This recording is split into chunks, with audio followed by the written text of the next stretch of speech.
In today's episode, we'll look back at Week 7 matchups. We'll check out the power rankings from the past week. And we'll bring back fantasy manager Scott to talk some football. Stay tuned. All right, welcome back to the Spider Y2 Banana podcast. My name is Connor, and with me is co-commissioner of the Spider Y2 Banana Fantasy Football League. It's Greg. Greg, how are you doing, man? Doing all right. Had a pretty good day. Was looking forward to this. So, you know, I look forward to this every week. I dread actually setting a fantasy football lineup, but it's fun to live vicariously through others and see their great successes. Yeah. It was not a great week for me again. I ended up losing 134 to 106 to James, and just a flat out disappointment from Travis Kelce, who I had picked up last week from James. Is this what it's like owning Travis Kelce? He just gives you 13 points and that's it? Well, you'd like to think that he could rebound. The Chiefs you've caught them on a bad year, my friend. Chiefs are bad. Chiefs are not great this year. Chiefs are bad. It's kind of, I don't want to say this, but it kind of resembles some of the teams they had before Andy Reid got there, where they had, a few really, really good pieces, and then the O-line just isn't it.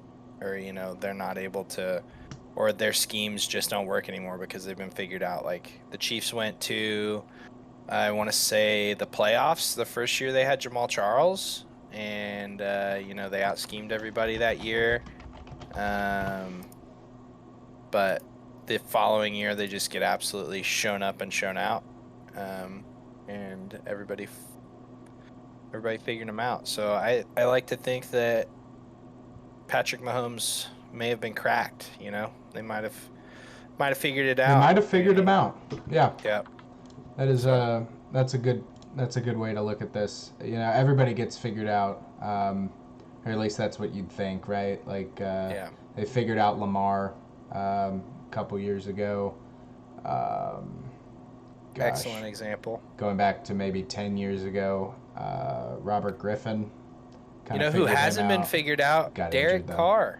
Derek Carr Carr has not been figured out. The Apparently. Raiders are 5-2. We thought, back like his pseudo MVP year, you kind of thought that, after that he'd be, people would have figured him out a little bit more, but no, he's been a fantastic piece for the Raiders, and the Raiders sitting atop the AFC West. Just really impressive, and doing it without at least fantasy production from Darren Waller. Yep.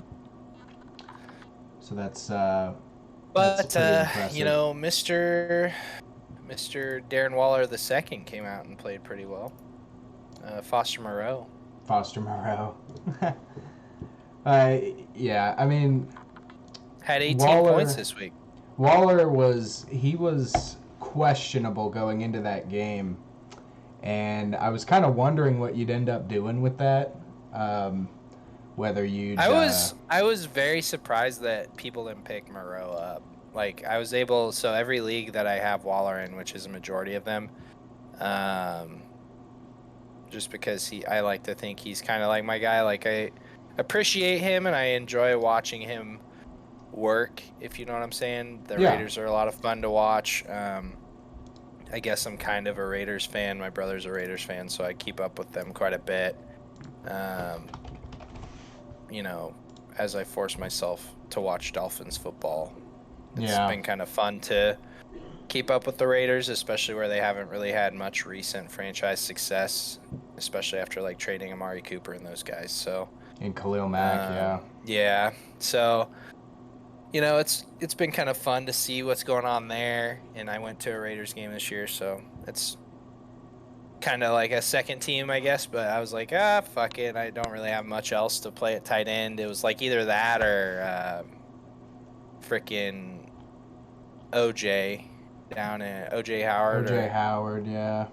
Down in which I didn't look to see how he did, because that was my initial thought. I was like, all right, who's a half worth tight end I can pick up? So I picked him up Sunday morning, and then I was like, oh, I'll just why don't I just stick with the Raiders offense? They've been clicking, you know, you think that they'd be able to, you know, just throw whoever is in to be able to pick up on those touches that Waller usually gets. And thankfully I switched to Foster Moreau like literally 30 minutes before kickoff, and OJ Howard's back on the waiver wire. But yeah, you made the right choice for sure. 18 points from Foster Moreau, stepping up 100% of the snaps. Yeah, I don't know about OJ, but I OJ like to think had I like made the right 1.5 points, something like that. Yeah, Godwin Definitely made and the Mike right Evans took all of those targets this week. Oh yeah, 1.9 from OJ Howard. So you got back into the win column. I was not able to find a win this week. And Devonta Freeman, who I picked up, found pay dirt as well. Did you start Devonta Freeman? I did at flex. How? That's crazy. Yeah, nobody had picked him Great up either.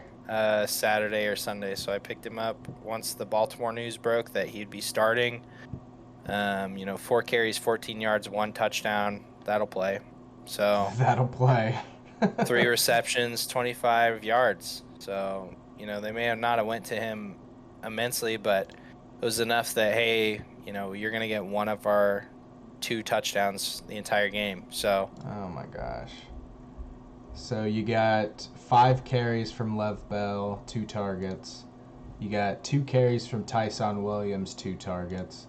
And then you got 4 carries from Devonta Freeman and 3 targets. Yep. That is not a backfield that I want to put a whole lot of stock into.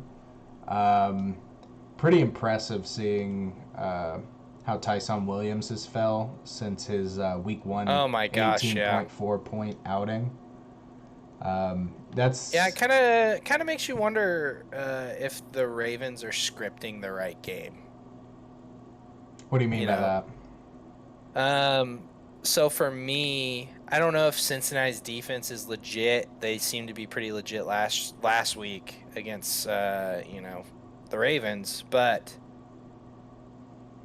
I don't think they're using everything at their disposal. Does that make sense? Yeah. Like, you could throw in some trick plays or something with your running backs and get right back up to in the win column, but where they're just pretty much letting Lamar Jackson, of all people, either A, run the ball on keepers, or 2, scramble throws like what he was doing.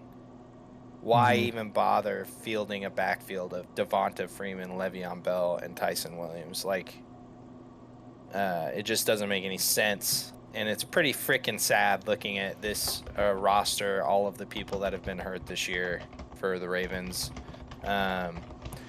Wouldn't wish that on anybody worse than me, but some could argue that they're not scripting the game correctly, especially with Mark Andrews downfield.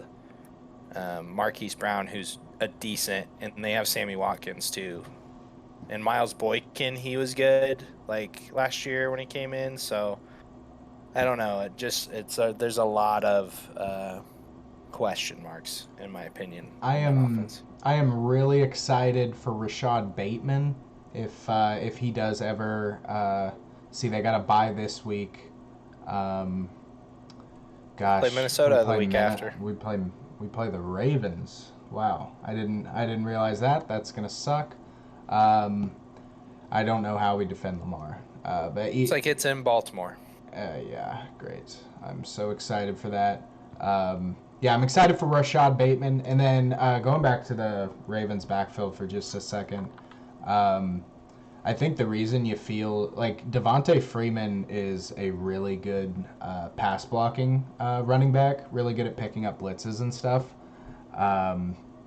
So I think that's a big reason why he's seen the field a little bit more. Maybe not getting the carries, but he's been lucky to get a touchdown in each of the last 2 games. Well, and think And of when he was with the Falcons, like when they went to the Super Bowl. yeah, he was a great pass blocker. Um, Well, and he was able to get some workhorse carries there for like 3 or 4 oh weeks. yeah, no, he was the bell cow for him. Yeah. Um, he had some great seasons in Atlanta, especially that Super Bowl year. I was actually rewatching that Super Bowl just on YouTube, and I remember seeing Devonta Freeman like bust out a 30-yard run, and I'm like, damn, forgot he could do that. You know, he's just wasting away in Baltimore. But great pass blocking running backs will always find their way onto the field. It's usually a good barometer for trying to figure out what rookie running backs are going to step in and compete. Yeah, longevity for oftentimes- sure as well. Like the only reason he's been in the league 7 years is because of that ability. Right. Everybody's got their their things that they're good at that don't always show up in a box score. I mean, Baltimore all around this week was just hot garbage. Like Matt, who I played, started Baltimore's defense, and they had a whopping -6 points because they allowed 520 yards total to the Cincinnati Bengals, and they also allowed 40 points to the Cincinnati Bengals, and a lot of those were just absolutely getting burnt by Jamar Chase. Yeah, Jamar Chase has turned out to be the guy you want to own for Cincinnati's wide receivers. At the beginning of the year, it was T. Higgins or Jamar Chase. I really thought it'd be T. Higgins, and I think part of me still thinks that once T. Higgins gets back, 100% healthy. He missed 2 games earlier in the season, but he was getting he got 15 targets this past week, only caught about 7 out of 15, so a little under half of his targets. But you'd hope that improves. Joe Burrow maybe will throw him a couple more catchable balls than normal, and stop throwing to your best friend Jamar Chase, dude. It looks good though. No, Joe Burrow looks awesome. I mean, the Bengals just look awesome. Yeah, Joe Mixon's improved, and their defense doesn't look bad. They have really great safeties. Joe Mixon might be this year's Nick Chubb, where he's reliable enough that he's going to get you pretty good numbers every week until the championship. Yeah, I could see that. They've got Jesse Bates at free safety, might be one of the better free safeties in the league. Eli Apple at cornerback, I remember him. This team's really good, and the defense I think is underrated. Yeah, I don't know if they're a giant killer, but they're definitely worth a hoot. Oh yeah, for sure. We're still under the same umbrella that the Bills are coming out of. Right. The AFC. So. So let's move on to our matchups for this week. Kind of already covered mine against James. I played Brent this week. You played Brent this week. Next week. Sorry. Okay. Yeah. Okay. But I play Matt. You just want to go down the line? Yeah. For mine. Yeah. So. All right. I played Matt. It was a brutal week for Matt. I'm gonna be honest. His leading scorer was Cooper Kupp, of course, the namesake Caution Hot Cup. 10 of 13 receiving. That's 10 points, easy money. 156 yards plus 2 touchdowns for a whopping 37.6. Unfortunately, Crazy. Outside of that, he didn't have, because that was a third of his points scored the entire week. Matt scored 93 total this week. I scored 118. Down bad. Did all right. The Chiefs sucked this week, so I didn't really get a whole lot out of Darrell Williams. Got more than That was Matt got from Mahomes. That's true. That's crazy. Matt got 5.74 points from Patrick Mahomes. It's freaking crazy. Like, if you would have told me he would ever score less than 10 points in a game, I would call you crazy. Remember when Mahomes was in negative territory for like 25, 30 minutes of that game? Yeah, because I was keeping a close eye on it, and I actually have a screenshot, and it was like towards the beginning of the third quarter. Right. Where he was like, it was like right after he threw the pick, and he didn't have enough yards to cover the pick, so it was like negative 5.6 at one point, and that was insane. Wild. And then Dallas Goddard. No, go ahead. No, yeah, you're good. Dallas Goddard and Cordero Patterson. Cordero Patterson had one touchdown this week. They weren't really giving him the ball that much this week. A lot of the touches went to Calvin Ridley and Kyle Pitts for Atlanta. So, but if it's any consolation, Scordero Patterson, some call him, got the bulk of the carries over Mike Davis for the first time all year, I think. I guess Mike more Davis carry had last a whopping week. 4 carries this week. Yeah, Mike Davis might be done in that offense. Yep. Which is really disappointing because I was pretty excited for him coming into this year. Yep. Good thing you got rid of him. Yeah, I guess. To each their own, Yeah. Matt also had Baltimore's defense, and they scored a whopping negative 6 points. So, yeah, as stated earlier, I had the Dolphins' defense. They scored 4 points. Everybody on my team stayed positive. Tua played well this week. Tua played well. Sucks that the Dolphins have to, just they're garbage. They're the worst team in the NFL. Whew. I don't know about that. I think there are plenty of teams that that can probably hold that title. I think Jacksonville's pretty bad. I think Houston's pretty bad. Jacksonville beat the Dolphins. I think Detroit is probably the worst team in the league if I had to put my money on anybody. Yeah. I'm not sure if Denver wins another game, but that's different. I mean, they're 3-4. Like, they're not the worst team record-wise, but I don't know if Denver wins another game. I just don't. The Dolphins have had to deal with injuries, and I hope that they can pick it up, but it's not looking too hot from here on out. But we're done talking about that. We're going to go to the next matchup. That is Team Shockerman versus Team F with me. I got it. So we have Shockerman, Scott, who will be on the pod later. Played fantastic. Kenny Golladay was out, though. That was a big bummer for some. We'll talk to him about that in a little bit. But yeah, didn't even need Kenny Golladay. 27 from AJ Brown, 32 from Tom Brady. And Ricky Seals-Jones showed up. 11. With his, okay. You take 11. You take 11.1 from your tight Green Bay end. D. So we were watching those afternoon games, and every time Green Bay makes a stop or anything, he goes, "Hey, that's my defense." I was like, "Yep." And you're like, "Hey, I hate the Packers." I do, but love their fantasy defense. 4 forced fumbles. Yeah, you gotta be joking me. So it was insane. It's crazy. Anyway, not much to talk about on Andrew's side. He started Latavius Murray. 2 people on buys or out. Let's see. AJ Dillon, who had negative points. He was one of those fumbles for Washington. Mm-hmm. And it doesn't get much better if you look at his bench, because he could have gotten 2.5 from Gio Bernard. And, yeah.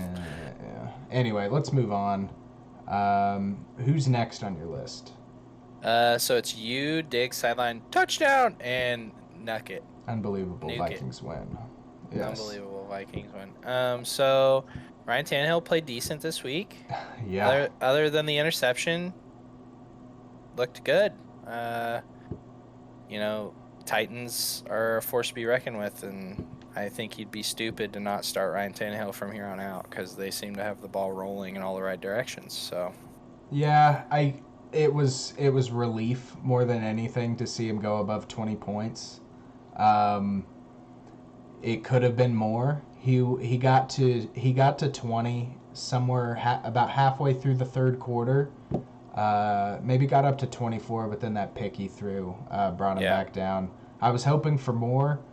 Derrick Henry threw a touchdown pass, which was a little frustrating as a Tannehill owner. But yeah, I mean, you can't be mad at Tannehill for putting up 21 for you, especially after the season he's had.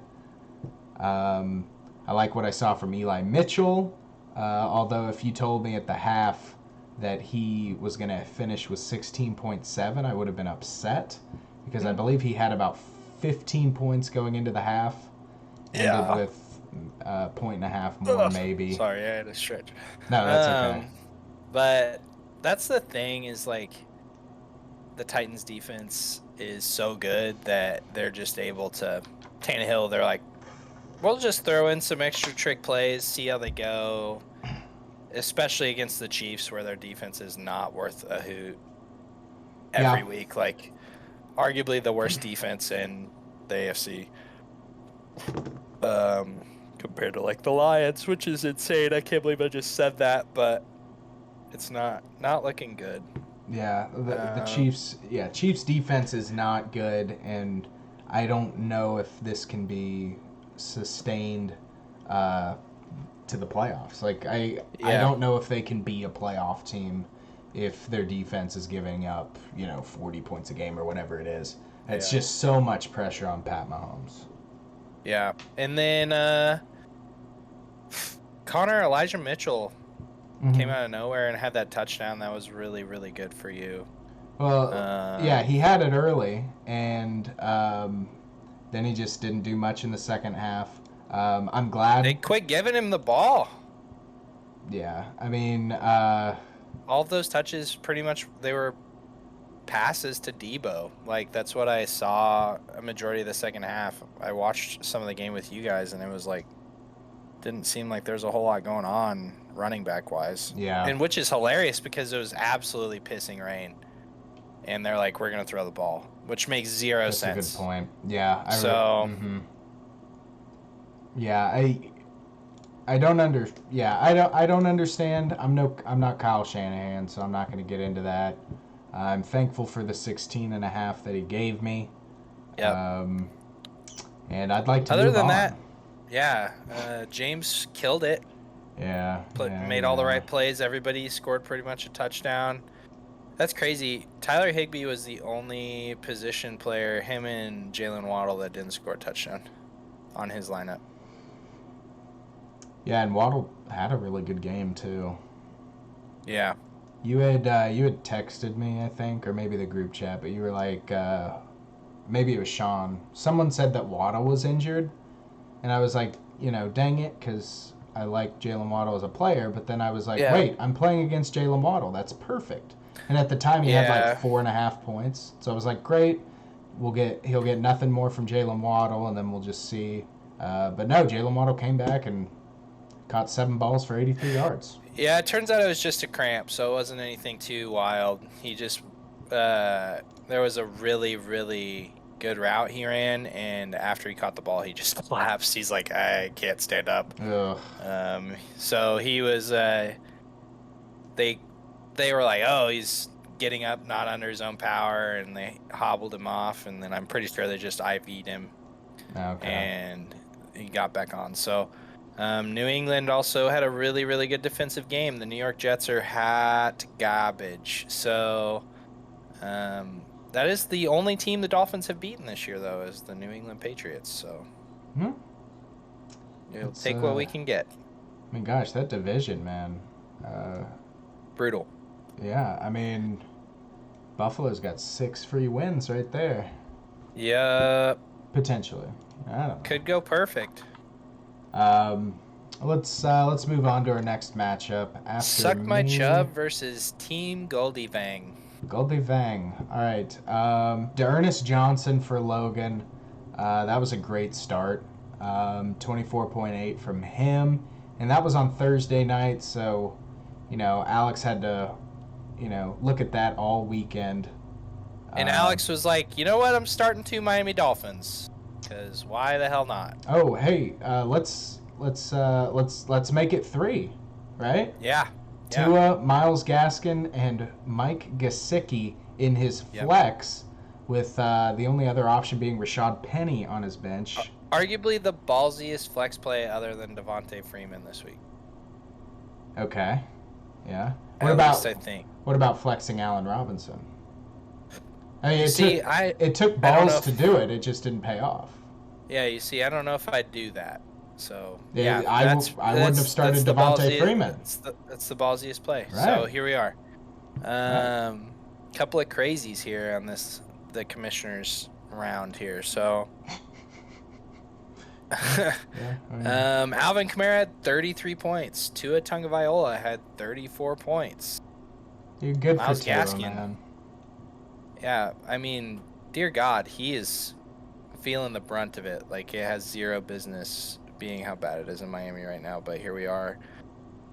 People are saying he's going to get traded for picks, just everything under the sun, which can't be good for a young quarterback. So I don't get what the hurry is in Miami to, move off of Tua. That's my whole thing. I don't know. With it.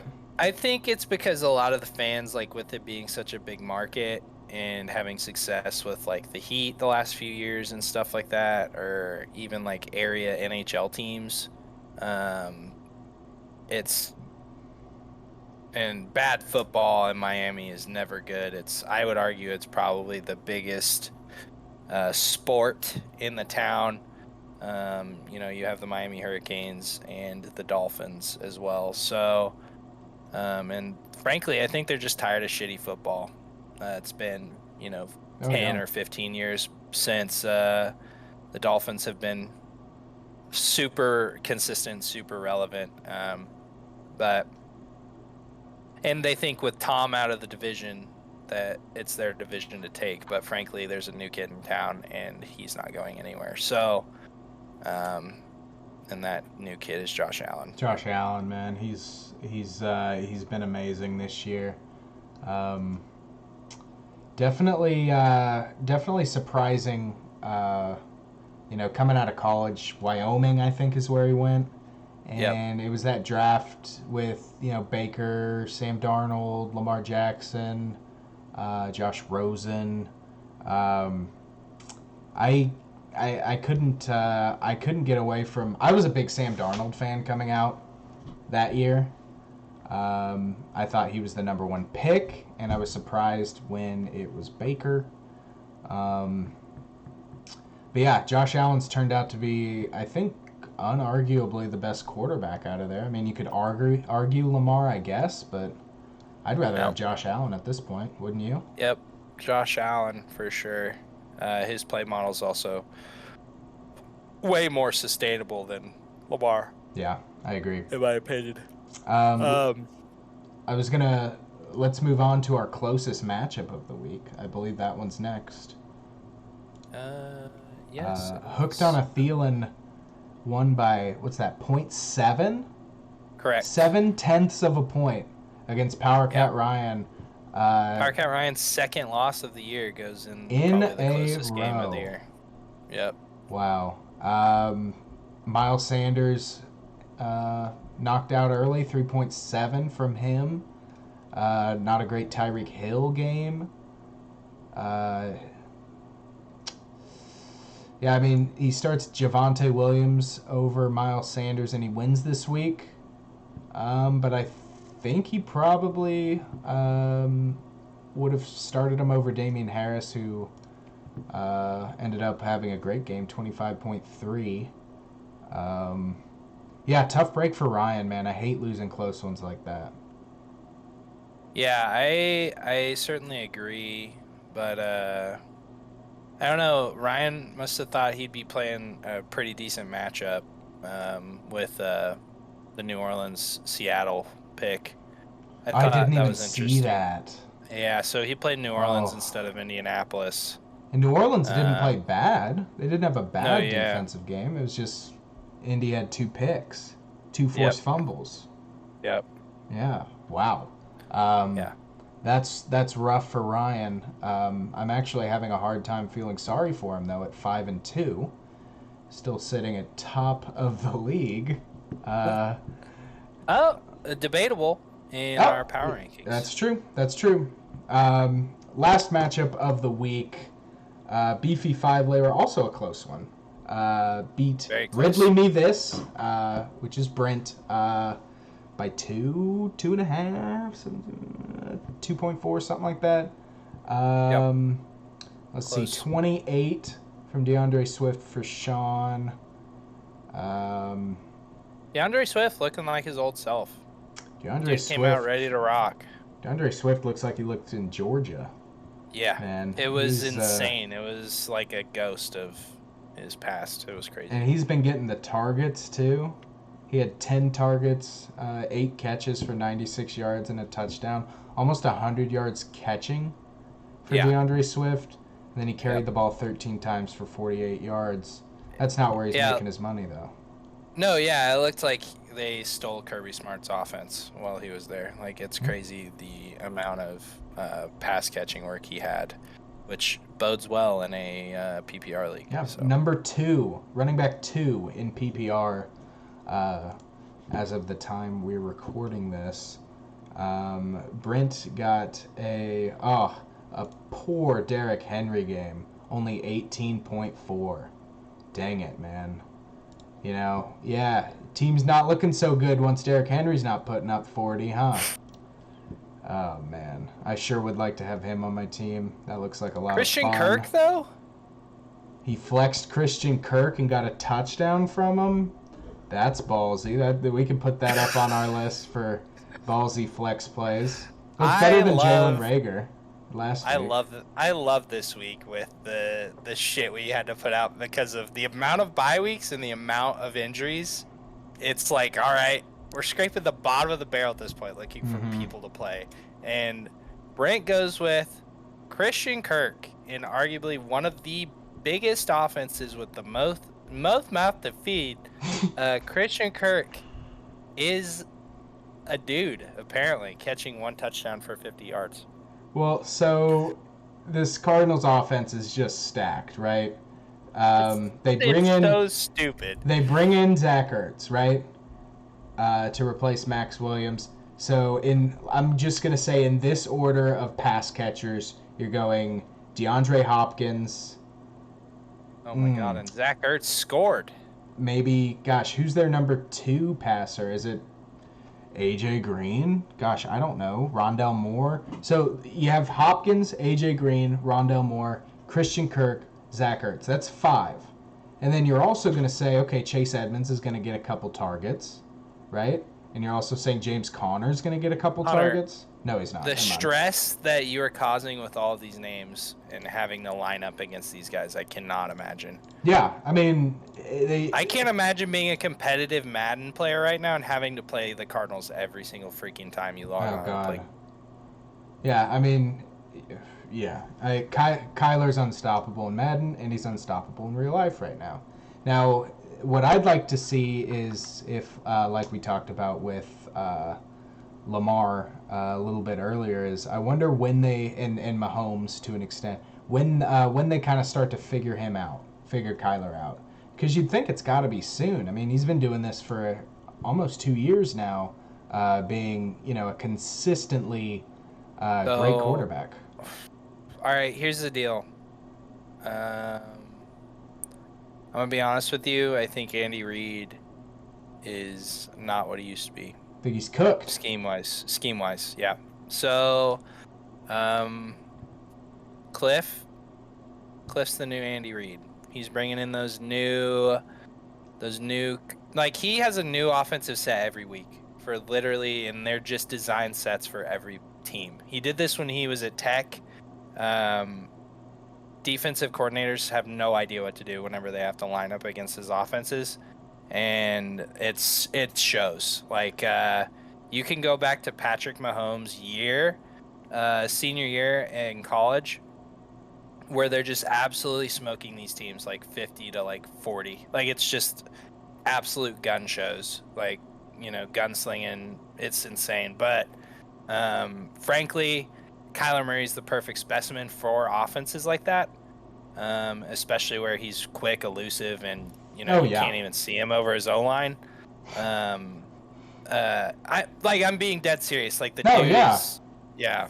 So, not a short joke. We're not stooping that low this week, but I frankly, like, Cliff Kingsbury is what Andy Reid was whenever he was at the Eagles, like, where he was just coming out with new schemes every week. And then that actually brings up a good point. Is this more of a Andy Reid's lost it, or has Cliff Kingsbury found it? Like, do you think it's more of Andy Reid kind of losing it offensively?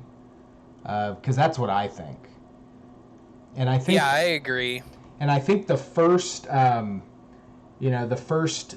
kind of point. There's a lot going on in his life right now. I think it was Clyde Edwards-Helaire. I think it was missing on Clyde Edwards-Helaire. Going into that draft, everyone's like, once they drafted CEH, it was like the next Brian Westbrook. Remember when Andy Reid had a rookie running back in Philly? It was Brian Westbrook, and he was awesome. CH next Brian Westbrook. That didn't happen, and I'm not sure. I didn't think CH was that good coming out of college, first of all. But I'm not sure if part of that's Andy Reid's fault and just missing on that. Not scheming. Yeah. No. Right. Yeah, I agree. Like, we talk about this a lot, and we talked about it with Brent last week, but CEH was probably the biggest miss of that draft. Yeah, and it might end up biting costing them in the ass. a lot. Yep. Okay, so we went through all the matchups. That was pretty cool. Great job, everybody. Now we can move on to our power rankings, presented by Nobody. If you would like to sponsor our power rankings segment, email us at spiderY2bananapod@gmail.com. Serious business inquiries only. Mountain Dew, Dots, Pretzels, if you're listening, we're open, Yeah, Modelo. Bank's open. Modelo, the bank's open. Please. Shoot your shot. See what else do I have on my desk. The Oscar Mayer Wienermobile.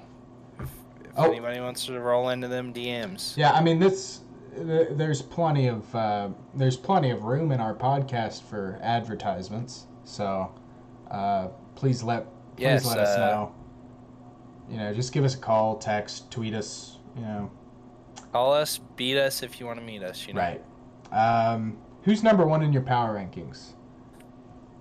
Are we getting weird with it? What I do with my list. Oh, I'll start. Number one in my power rankings, I have Isaiah, who runs the team hooked on a Thielen. Holy cow, me too. Wow. We talked about this earlier, but Joe Burrow was great. Terry McLaurin, 25. Zach Ertz was 16. It is Joe Burrow's division to lose.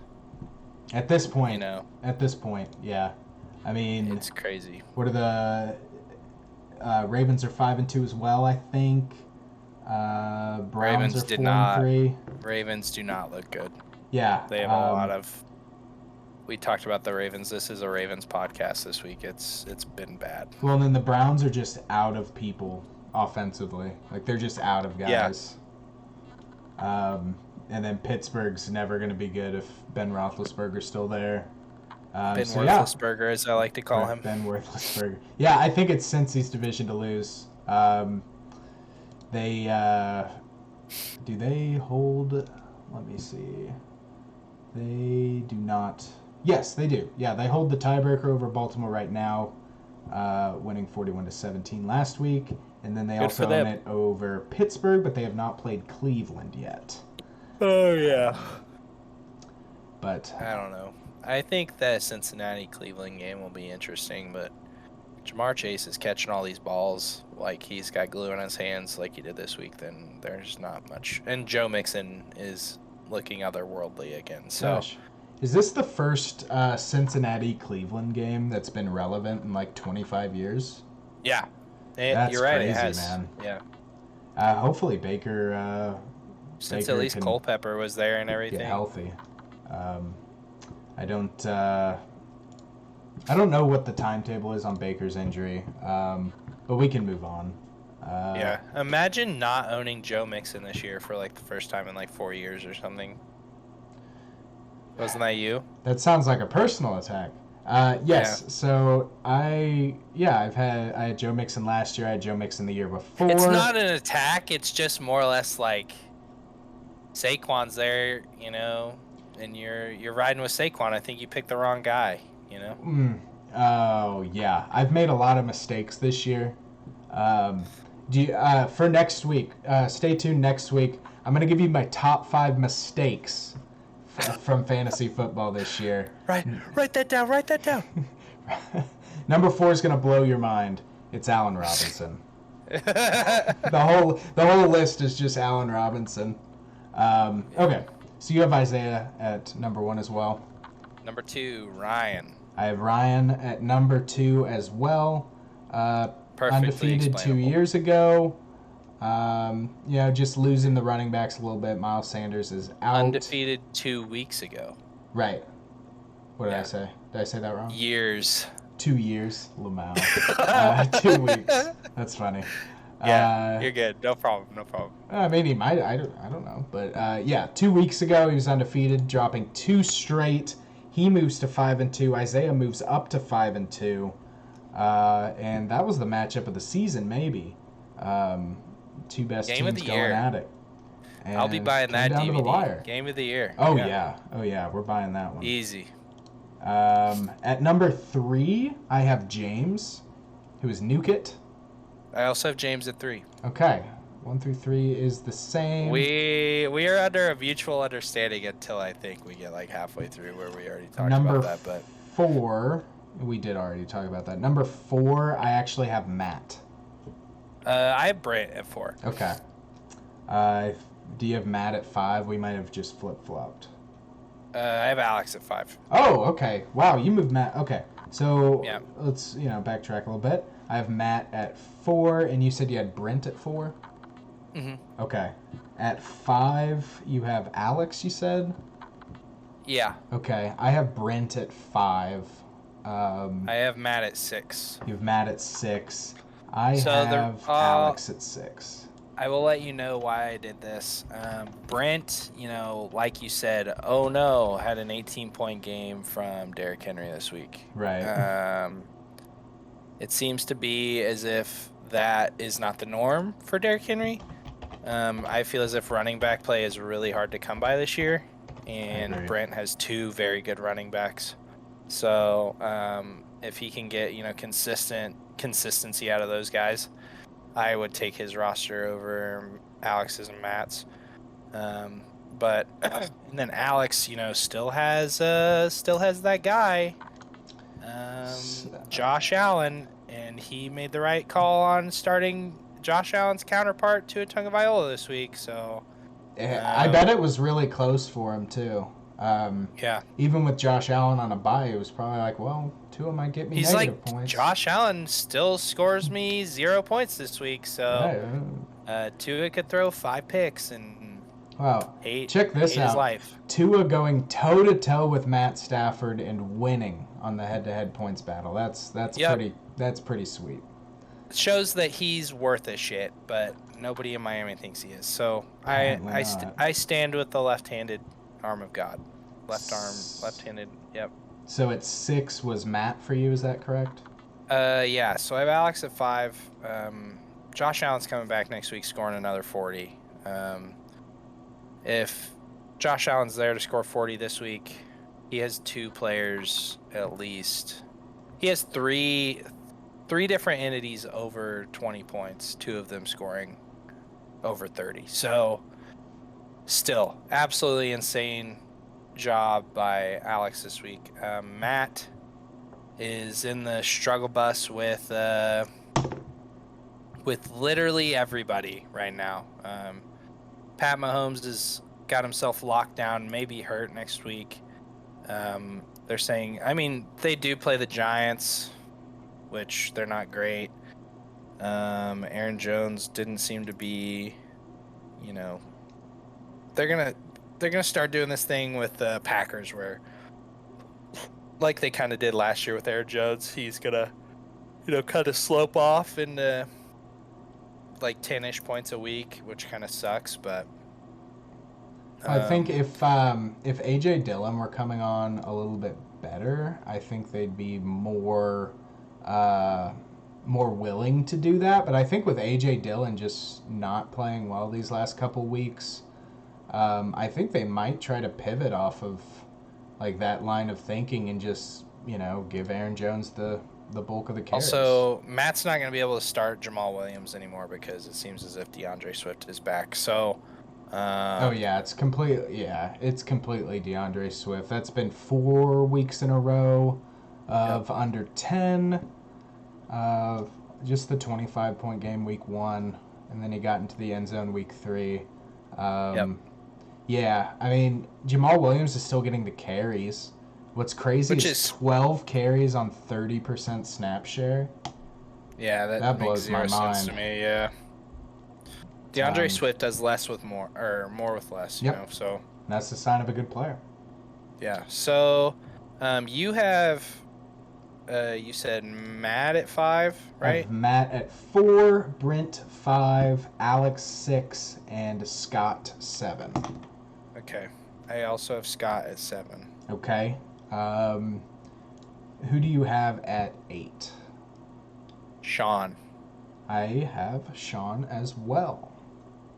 That's interesting. I'm at 9. You're at 9. I have you at 9 as well. So Sean at 8. We both have Greg at 9 as well. At 10, I have myself just because I don't want to put myself last, and I don't want to put myself 11th. I also have you at 10. I changed my mind on that, especially after seeing that Andrew left a lot of holes in his lineup. So Andrew's at 11 for me, and Logan is still at 12 because he's rostering the rapist, Deshaun Watson. So just think of all of the excellent pickups he could have had this week.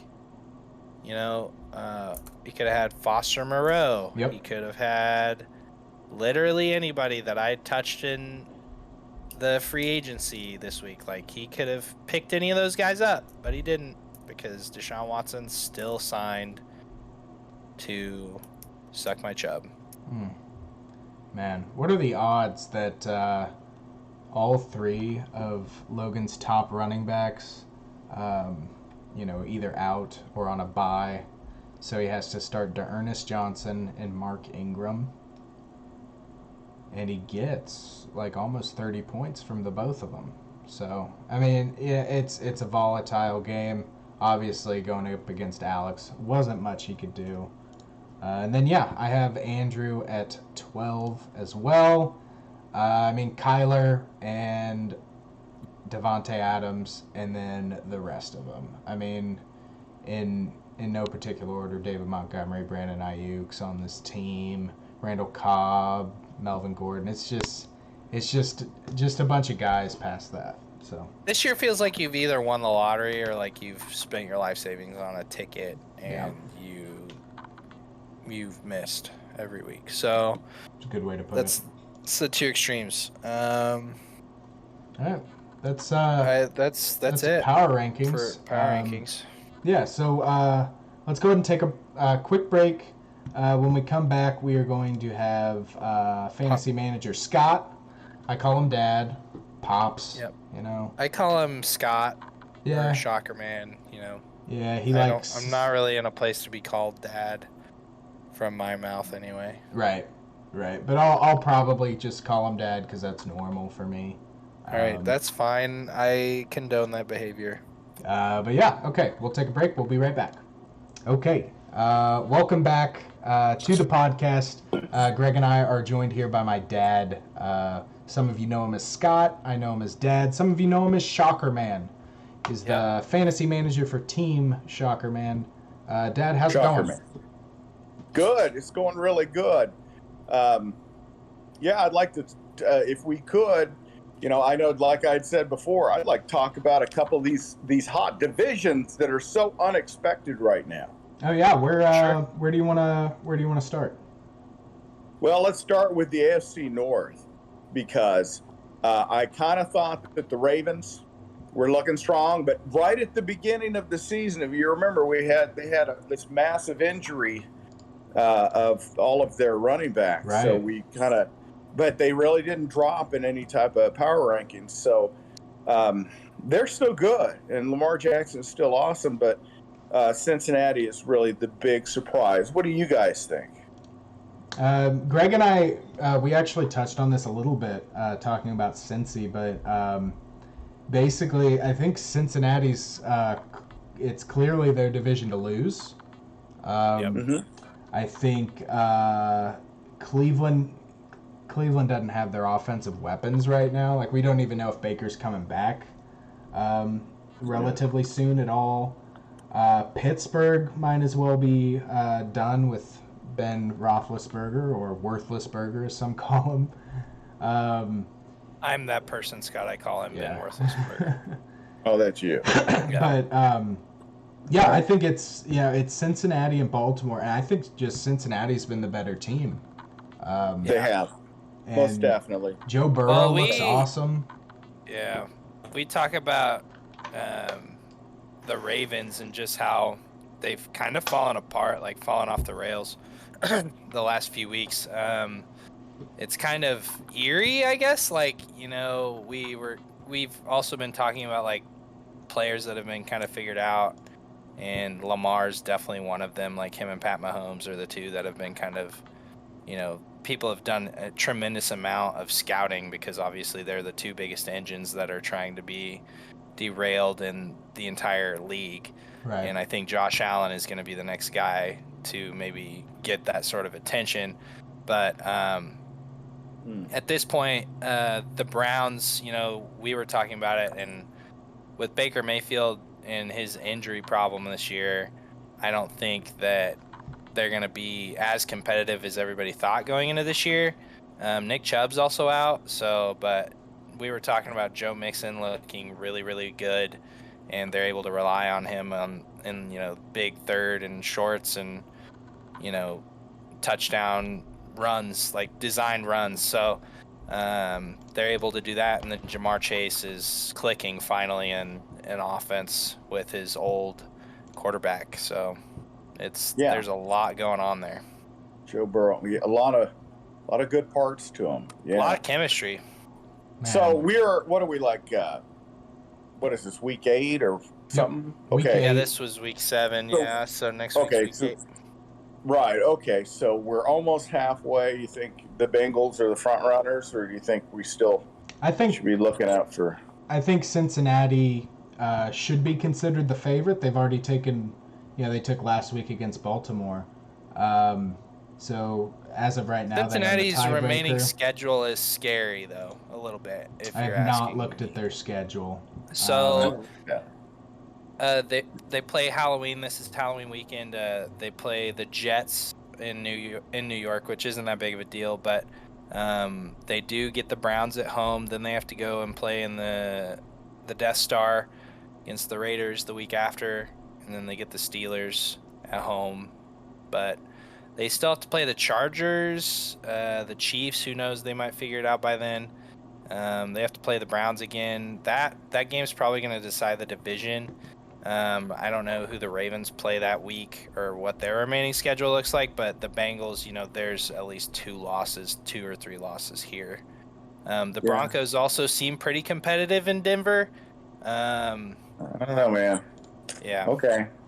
Yeah, I am not sold on Denver. Like I said earlier, I'm not sure if they'll win another game. They've looked so bad these last 4 games. Yeah. never know, though. To be fair, they beat the Giants, the Jaguars, and the Jets. So it may not be super telling at all what's going on at all. Like, they won all the games that they were supposed to win, and they lost all the games they were supposed to lose. So being 3-4 at this point is fine. We wouldn't be talking about them much if they had started 2-2 or something. True. Yeah, the Bengals have also won really, really close this year, as you know, being Vikings fans. They also barely beat the Jaguars, 24-21, in Cincinnati. So, and the Bears beat them. So, wait a minute. Well, Jacksonville's getting better. They really are. They're still not a good team, but yeah. Listen, I wanted to mention the Chiefs, and did you guys address the Chiefs before? Today? Yeah, a little bit. We talked, so we can't decide if it's a offensive scheming problem or if Andy Reid has just lost his touch. I think let me give you my take, and then you I think that they are a mediocre team, but just like every other team that has a good quarterback, like Tom Brady, or look what it did to Tampa Bay. So the Chiefs have Mahomes. Now, Mahomes is going through kind of a patch, right? And I don't know, without a healthy or a good Patrick Mahomes, that's like a sub 500 team. Defense is not awesome. They were supposed to have fixed their offensive line, right? Yeah. I don't think they did. So I don't know what's good there. They have. It's literally the quarterback, it's the wide so receiver, and the tight end. Yeah. It's so easy to look at the negatives of this team, and Connor and I feel as if it kind of started with the Clyde Edwards-Helaire pick. Obviously, they did go to the Super Bowl that year. Well, they didn't go to the Super Bowl that year, but they were coming off of a Super Bowl. They felt as if a running back was a need. Frankly, they didn't think that they would be hurting as bad at O-line as they are, but I personally feel as if Pat Mahomes has been figured out. It's either him or Andy Reid's offense has just become so predictable that they're able to be this is his scheme, this is what we're doing. And honestly, Connor brought up a really valid point earlier, and the more I think about it, the more I'm in on it, is that Andy Reid may have lost his touch. I don't know. It's kind of odd to think about. So, yeah, for me, it was like when they drafted Clyde Edwards-Helaire, Dad, he was touted as the next Brian Westbrook, the next great Andy Reid running back, who would, and then from a fantasy perspective, a running back who would give you great fantasy production. Not only did that not happen, the fantasy part, but he's not even really used as a decent running back. It seems like they're still on the fence. They're still splitting carries with Darrell Williams. They're not giving him the full workload that you'd hope for. And I think it's super telling that when Clyde Edwards-Helaire gets injured, leaves the game, can't play, Darrell Williams steps in and gives you better production, better numbers. It blows my mind how, you can draft it, you can pick up, draft a new toy and then just not want to use it to its fullest extent. Just surprises me. Well, that's interesting. Did they pay a shitload for that guy too? Just first round pick. Edwards-Helaire. They drafted him with a first round pick, which, could have used that for a left tackle or a pass rusher. Metcalf. Right. Yeah. Should have got something else. Most definitely. Yeah. Yeah. Well, I feel like the AFC is still completely up for grabs, which is neat. It's kind of fun. Then the NFC is kind of already decided, don't you think? Who do you have coming out of the NFC? Oh, good question. Well, There are 5 teams, right? Yeah. So let's see. Dallas, Arizona. Of course, Arizona's not going to go undefeated. Okay, they got a rough schedule coming up. St. Louis in that same division. Green Bay, of course, Tampa Bay. St. Louis. Oh, I'm sorry, damn it. LA, God, showing my age. I love that. Baltimore Colts, No. Damn it. Why did I do that? Crazy. No, but Well, yeah. anyway, The Rams what and I'm the Cardinals. thinking. And I'm thinking even that I'm thinking even that LA is the better team of those two in that division. I think you could definitely argue that. I do think I like the Rams a little bit better. I think I trust their defense a little bit more. Although Arizona does have the star power on defense with Chandler Jones and J.J. Watt. I think I like the Rams defense as a whole, especially with Aaron Donald, one of, if not the best defensive player in the league right now. Generational talent, Aaron Donald. Really is. Really? Right now, you got Tampa Bay. Let's see. Arizona, Tampa Bay, the Rams, Green Bay, that's 4. Dallas makes 5. Oh, did I mention Dallas? You did. Yeah, you said, yeah. All right, okay, good. Number 6 is the Saints. And then that 7th playoff team, Dad, this is where it gets interesting for us. It's Minnesota. It's the Falcons. And that's it at 3-3. Then you have Carolina at 3-4, Chicago at 3-4. So that race for that 7th playoff spot. Okay. Well, wait. Time out. First of all, I think New Orleans is a weak 4-2. I think that's the worst 4-2 team there is. Mm-hmm. I was not impressed with their win last night or 2 nights ago, whenever it was. I think the Vikings are going to make the playoffs. I'm not going to say they're a shoo-in. I mean, anything could happen. I think Chicago maybe. I think with the way Kirk Cousins has been playing, I think you'd take Minnesota over Chicago, who's gotten nothing from Justin Fields.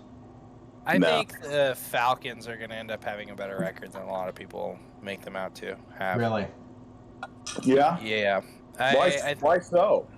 I think if Kyle Pitts can start doing what he's been doing the last few weeks, it's going to be pretty scary. And, I mean, they still have to play the Panthers. They play the Patriots. They play the Jaguars. Their schedule's pretty weak.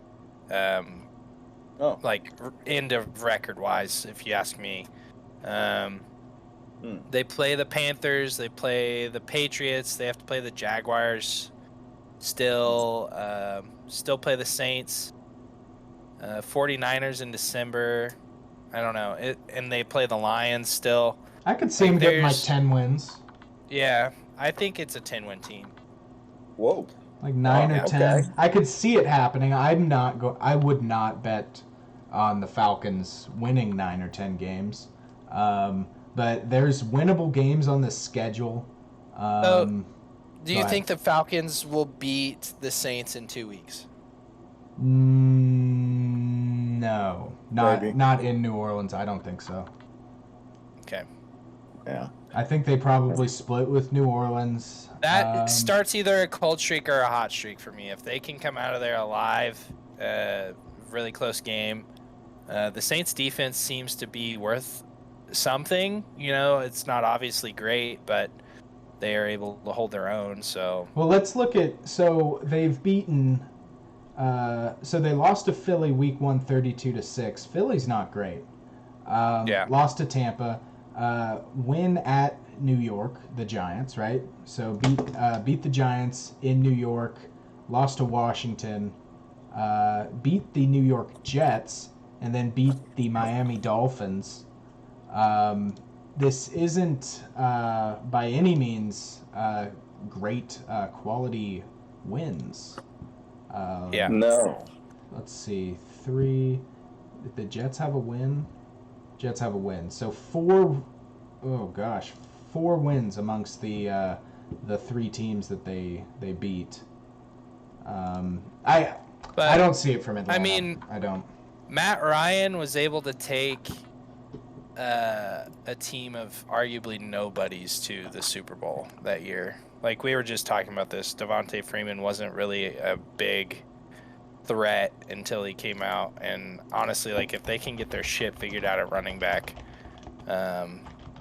like if Cordero can be as productive as he has been, then I like to think that they still hold some value going forward. Mm-hmm. But I don't know. After watching the Falcons last week, I watched the Dolphins game, unfortunately, but they seem to be worth more than what people have them currently valued at. Yeah, But that's my hot take there. Sorry. I'm really not buying it, man. I'll be honest. Yep. I don't. That's think... fine. Yeah. I mean, agree to disagree, right? I'm just looking at this Falcons team. They had Julio. They had Mohamed Sanu as the wide receiver too. I don't think Ridley was here yet. But so it was Julio Jones was that offense. Was a big part of that offense. Mohamed Sanu, wide receiver 2. But that defense was really good too. They had Keanu Neal, Deion Jones, Ricardo Allen, Grady Jarrett. Obviously not. This isn't off the head. I'm just reading this, but it's they had a good team. This isn't the 2016 Falcons. This is 2021 Falcons. Like Matt Ryan's not anywhere close to what he was in 2016. Although I am intrigued by Kyle Pitts, and I will be watching more Falcons games because of him. He made a sick catch the other night. I think I pointed it out, Dad, to you while we were watching these games. But Kyle Pitts had a one-handed catch on the sideline that was... He's really good, man. He's so good. He's so good at Florida. Yeah, I remember. He's a pretty fantastic player. Yeah. Man, what else? What else do you want to talk about, Dad? What you got? Any other takes? No other hot takes. I just think things are really starting in the NFC. Really starting to create separation. I just want to make sure this is not a bias. The Vikings are going to make the playoffs.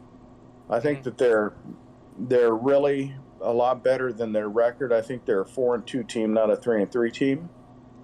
And I think that when you're talking about wild cards, I think they're what's the game you should have won, Scott? The first 3. Okay. Yeah, let's see. We lost by a total of what? 6 points the first 3 games. The first 2 Cincinnati, games, 4 points. We gave that away. Mm-hmm. That was rough. What was the one where we missed the kick at the end? Arizona. That was painful. See, those are good teams, and we should have won them too. Yeah, we'd be sitting at 5-1, and Kirk Cousins would be like number 2 in the MVP conversation. Yeah, but because Dalvin fumbles and Greg Joseph missed the kick, Kirk Cousins is nowhere seen in that conversation. It's blasphemy. Yeah. Well, now I don't know. We'd be talking top 5, but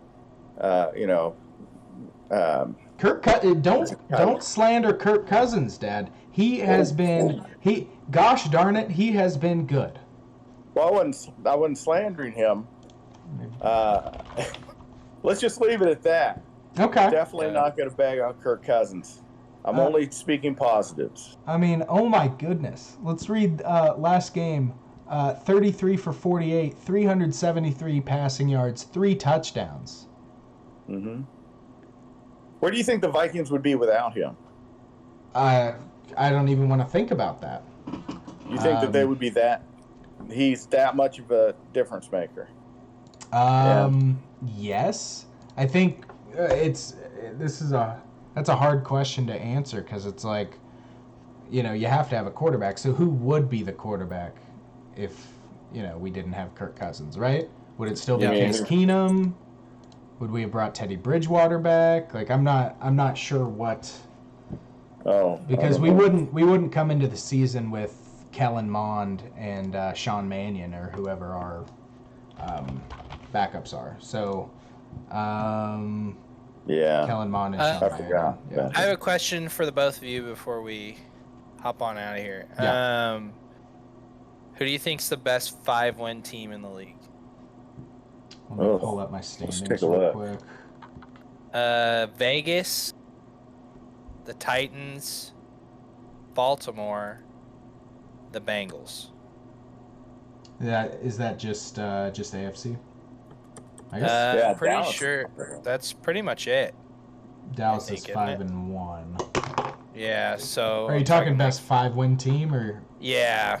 Okay. I wouldn't put Dallas as number one, but I think the Raiders are a better team since John Gruden left. Isn't that weird? But they just look more confident. I don't know.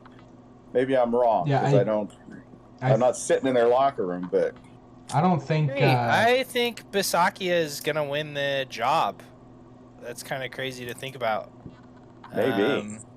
He seems to be legit, and I mean, he feels as if he's got a pretty good hold on the offense. And I mean, they've played without Darren Waller, one of their biggest targets last week, and still came out with the dub. So that'll be done.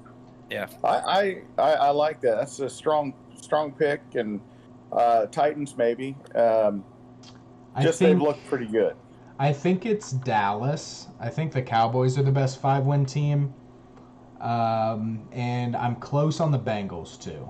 I think Dallas or Cincinnati for me are my. I have the favorite Raiders and the 5-2 Bengals teams. as my top two. Raiders and the Bengals. Okay. I don't think the Titans, since they lost to the Jets, are really doing it for me. So. Oh, I didn't realize that. Yeah, maybe not, but Dallas. I'm gonna pick Dallas, honestly.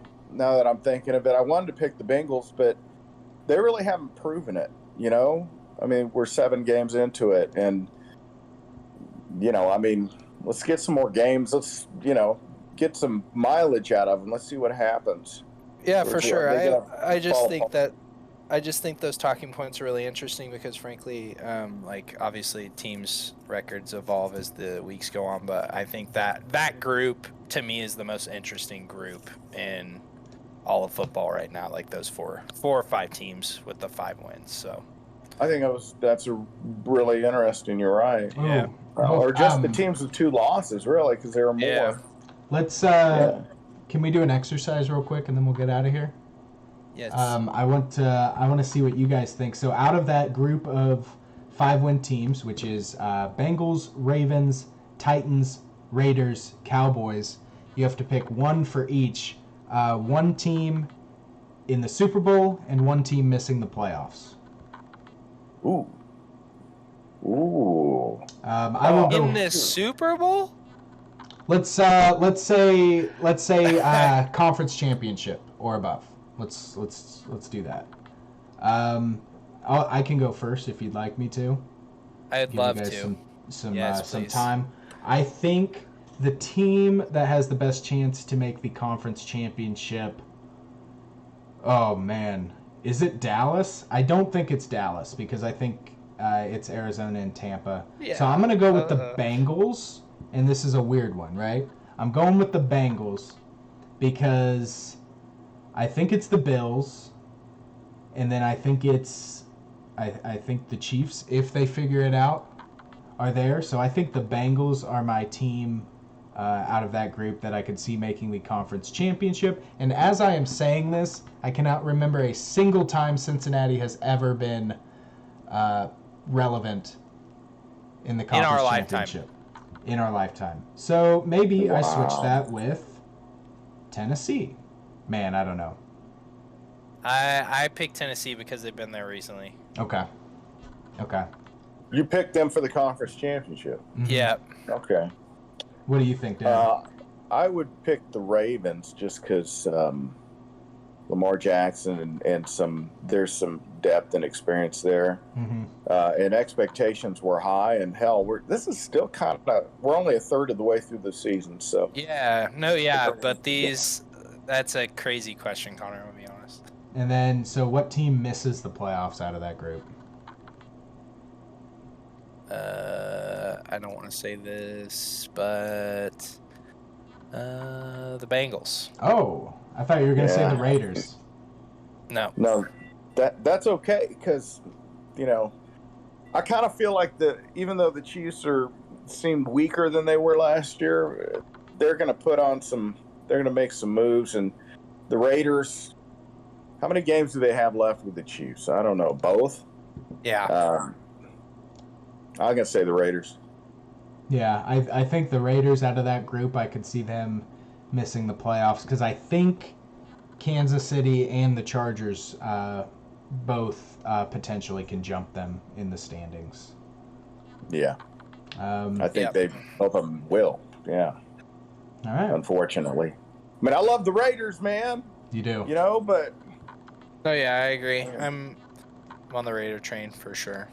So again, Dad, thank you so much for coming on. Thank you, guys. And thank you to Greg for doing this with me.